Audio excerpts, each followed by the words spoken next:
Hello friends, मेरा नाम मनीष वर्मा है। जैसा आप सबको पता है, मेरा एक छोटा सा यूट्यूब चैनल है जिसका नाम biology study point XYZ।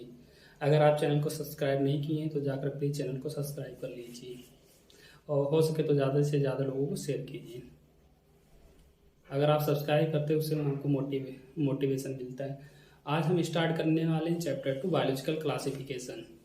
Biological classification में हम देखेंगे हमने क्या देखा, डाइवर्सिटी में नंबर ऑफ ऑर्गेनिज्म इतने ज़्यादा थे तो उनको किसी ना किसी टेक्सॉन में तो रखना तो ज़रूरी है। तो उसको हमको पढ़ने के लिए आसानी हो, 17 से 18 लाख जीव जंतु अभी तक खोजे जा चुके हैं, तो उसको हमको किसी ना किसी टेक्सॉन में रखना है। तो उसके लिए बना आया biological classification.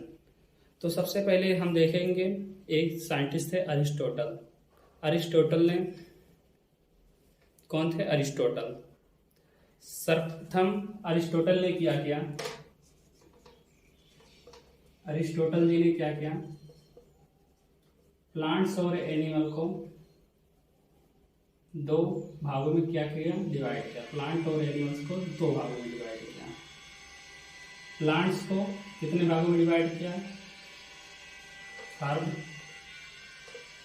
SERB and trees में क्या किया? डिवाइड किया। इंट्रोडक्शन देने का टाइम नहीं है, आगे हो सकता है इंट्रोडक्शन। एनिमल्स को देखो, एक जिनमें रेड ब्लड पाया जाता है और जिनमें रेड ब्लड नहीं पाया जाता है। तो अरिस्टोटल ने दो प्रकार से डिवाइड किया प्लांट्स एंड एनिमल्स को, लेकिन बहुत सारे ड्रॉबैक थे। इन्होंने यूनिसेलुलर, फिर ये सब यूनिसेलुलर, प्रोकैरियोटिक, ये सब का सब एक ही में रख दिए थे, प्लांट्स और एनिमल्स में ही रख दिए थे। तो ऐसा हम देखेंगे हर्ब क्या होते हैं, हर्ब, सर्ब, ट्रीज। हर्ब क्या होते हैं, जो छोटे छोटे लाइक्स प्लांट्स होते हैं वो क्या होते हैं? हर्ब्स होते हैं। और जो झाड़ियाँ होती हैं वो क्या होती हैं? सर्ब होती हैं। और ट्रीज पेड़ पौधे जो हमको दिखते हैं, पेड़ पौधे। तो सब क्या है? ट्रीज हैं। अब देखो, two kingdom classification given by, हम देखो क्वेश्चन आता है, मेन इंपॉर्टेंट पॉइंट है। टू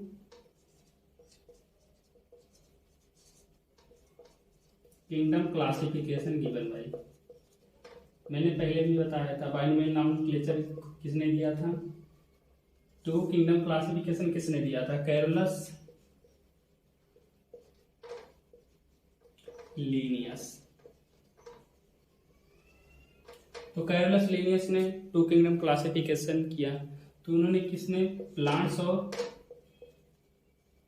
और एनिमल्स में डिवाइड किया। अब देखो, इनमें बहुत सारे ड्रॉबैक थे।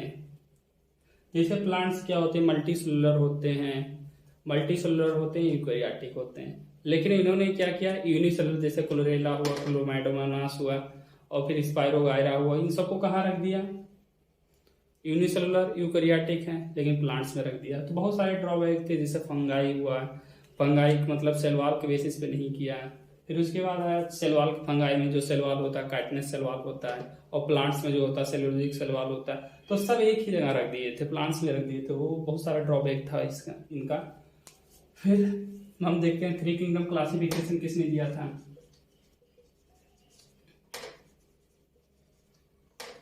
Three kingdom classification given bye,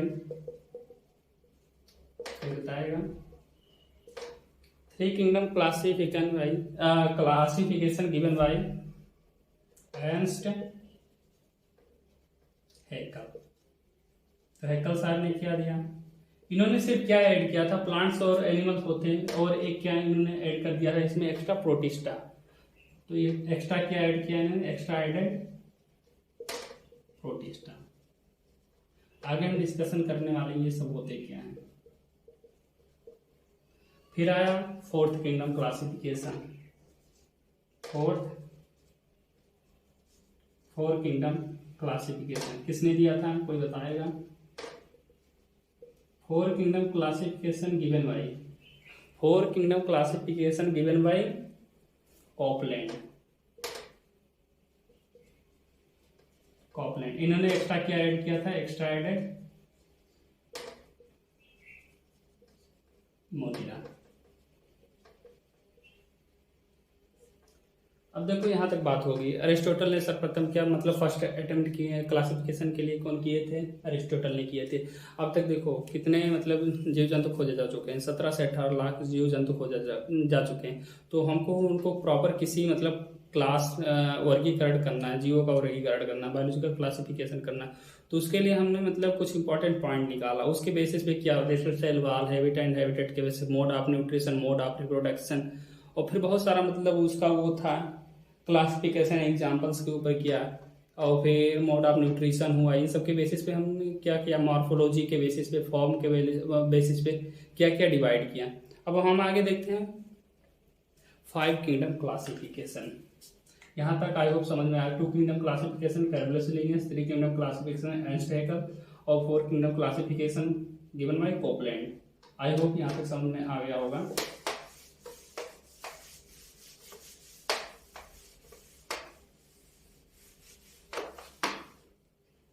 अब हम बात करते हैं 5th किंगडम। सबसे इंपॉर्टेंट ये है 5th kingdom classification given by 5th kingdom classification किसने दिया था? पंच जगत अवधारणा, 5 kingdom concept is given by R H. Whittaker. तो किसने दिया 5th kingdom classification given by R H. Whittaker. R H. Whittaker मतलब इनमें कितने कितने आते थे देखो। फर्स्ट किंगडम याद करने का ट्रिक है, ट्रिक नहीं है मतलब MPFPA। M for Monera, P for protista, F for fungi, P for plantae, A for animalia। देखो ये जो मोनेरा है, मोनेरा कैसा है? यूनिसेलुलर,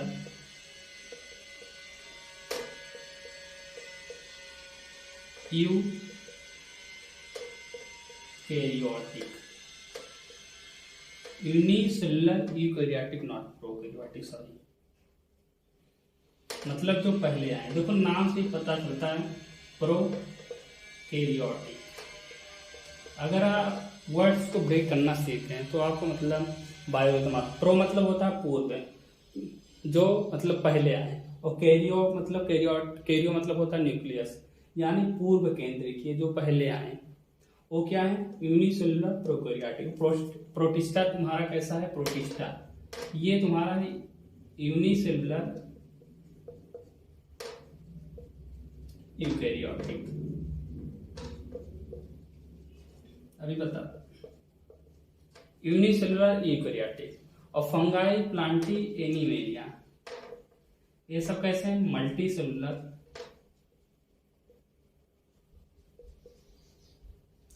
यूकैरियोटिक, सुकेंद्रिक मल्टी सेलुलर यूकैरियोटिक।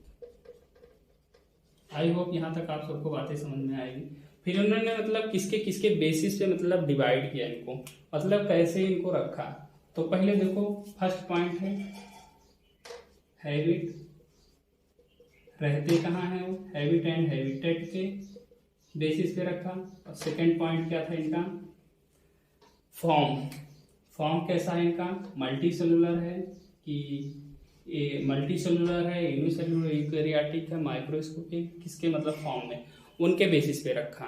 और फिर उसके बाद देखो मॉर्फोलॉजी क्या है इनकी। थर्ड पे हम पढ़ेंगे क्या? मॉर्फोलॉजी।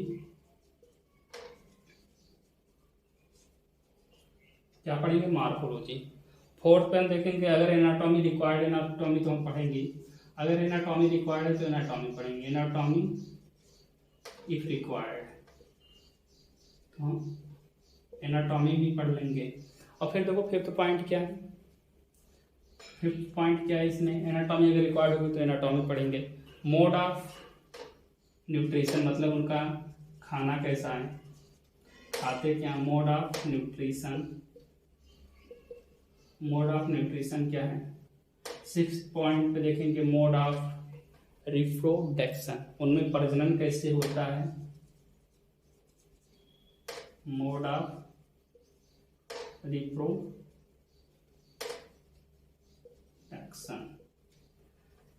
मोड ऑफ रिप्रोडक्शन उनका इको, और 7 पॉइंट क्या है, इकोलॉजिकल इंपॉर्टेंस, इको मतलब उनका इकोलॉजिकल इंपॉर्टेंस क्या है ये देखेंगे हम लोग अगर जरूरत पड़ी तो। और फिर 8वें पॉइंट में हम लोग क्या देखेंगे, एग्जांपल्स। अगर आपको इतने पॉइंट्स आते हैं तो आप कोई भी फाइलम हो, मुश्किल से आप कितने, गर्मी कितनी हो रही है यार, अगर इतने पॉइंट्स आपको पता हो तो कोई भी फाइलम, कोई भी किंगडम आप 10 मिनट में ख़त्म कर सकते हैं। मैं गारंटी के साथ बोलता हूँ, इतना अगर आप पढ़ लेते हैं तो एनसीईआरटी पढ़ने की जरूरत नहीं। ये सभी एग्जाम के लिए मतलब मोर देन सफिशिएंट है। तो अभी हम बात करते हैं कौन से फाइलम की। अच्छा देखो, 5th kingdom classification given bye R.H. Whittaker। R.H. Whittaker ने मतलब क्या दिया, Monera, protista, fungi, Plantae and animalia. Monera तुम्हारा कैसा है, प्रोकैरियोटिक है, यूनिसेलुलर, एक कोशिकीय और पूर्व केंद्रीय जितने जीव आएंगे वो कहाँ आएंगे, जैसे बैक्टीरिया हुआ वो कहाँ आएंगे, मोनेरा में आएंगे। और जैसे प्रोटिस्टा, और प्रोटिस्टा को रिफ्यूजी क्यों बोलते हैं, जितने यूनिसेलुलर इस ब्रह्मांड में हैं, ब्रह्मांड बोले जाती है इस धरती पे जितने यूनिसेलुलर ऑर्गेनिज्म और यूकैरियोटिक हैं वो कहाँ आएंगे, तुम्हारे प्रोटिस्टा में आएंगे। और बकिया कितने बचे तुम्हारे, रिमेम्बर फॉर दैट, मैंने क्या बोला, मोनेरा में किया आएंगे, बैक्टीरिया आएंगे। बैक्टीरिया कैसे होते हैं, बैक्टीरिया कैसे होते हैं, यूनिसेलुलर होते हैं, प्रोकैरियोटिक होते हैं। प्रोटिस्टा कैसे होते हैं, यूनिसेलुलर, यूकैरियोटिक होते हैं। और जो मतलब बच गए वो कैसे होंगे, मतलब कैसे होंगे, कोई बताएगा,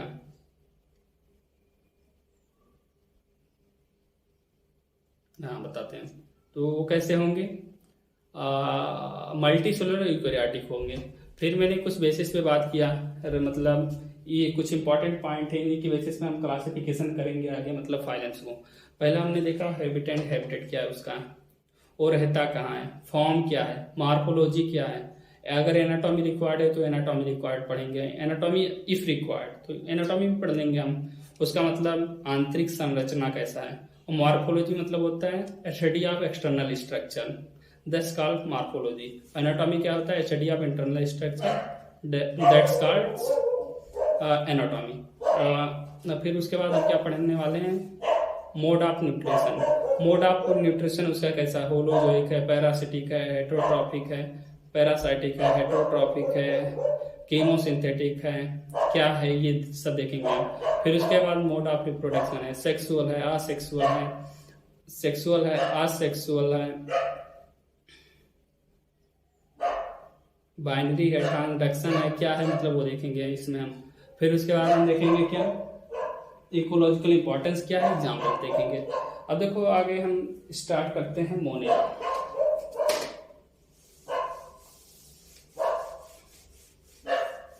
5th किंगडम क्लासिफिकेशन का पहला फाइलम हम स्टार्ट करते हैं। सिर्फ आज हम शेप तक की बात करेंगे, ज्यादा बात नहीं करेंगे। मोनेरा, मोनेरा कैसा है, देखो यूनिसेलुलर है, नॉट, फॉर्म कैसा है, ये कॉस्मोपॉलिटिशियन होते, मतलब सर्वव्यापी होते हैं, सब जगह पाए जाते हैं। मोनेरा कैसा है, प्रोकैरियोटिक, प्रोकैरियोटिक। मार्फोलॉजी के देखो इसमें शेप ऑफ, इसमें हम क्या पढ़ेंगे, बैक्टीरिया पढ़ेंगे। अब ये हो गया, ये यूनिसेलुलर होते हैं, प्रोकैरियोटिक होते हैं। फिर शेप ऑफ बैक्टीरिया, बैक्टीरिया के बहुत सारे शेप होते हैं, आगे इसको मतलब फिर हम बैक्टीरिया को क्लासिफाई करेंगे। शेप ऑफ बैक्टीरिया,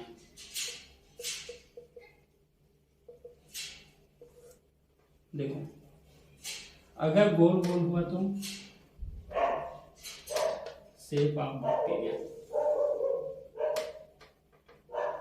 फर्स्ट अगर गोल गोल हुआ तो, गोल गोल हुआ तो कोकस, गोल गोल हुआ तो कोकस, याद करने का ट्रिक है। रॉड शेप, रॉड शेप गोल गोल तो रॉड शेप हुआ तो बताएगा गोल गोल कोकस, रॉड शेप तो बेसिलस।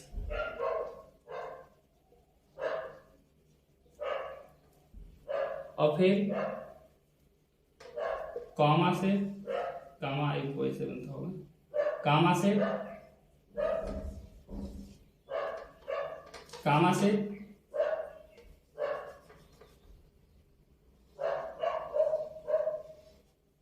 कामा से तो, कामा से तो विपरीत।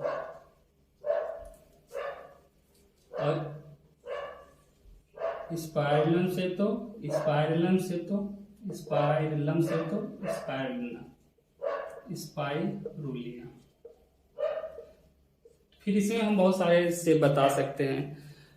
ट्राइकस, मोनोट्राइकस, एम्फिलोफोट्राइकस, लोफोट्राइकस, तो वो आगे हम चले स्ट्रक्चर में पढ़ेंगे। तब तक के लिए मतलब आज इतना ही पढ़ते हैं। तब तक के लिए बाय बाय, टाटा। अगर आप वीडियो पसंद आए तो प्लीज़ ज़्यादा से ज़्यादा वीडियो को शेयर कीजिए। कल कंटिन्यू करेंगे सेफ ऑफ बैक्टीरिया, यहाँ से कंटिन्यू कर देंगे हम। फिर से एक बार रिवीजन मारेंगे, फिर उसके बाद हो जाएगा। प्लीज़ आप वीडियो को पूरा देखिए और जहाँ तक हो सके वीडियो को ज़्यादा से ज़्यादा सब्सक्राइब और शेयर कीजिए। तब तक के लिए बाय बाय, टाटा।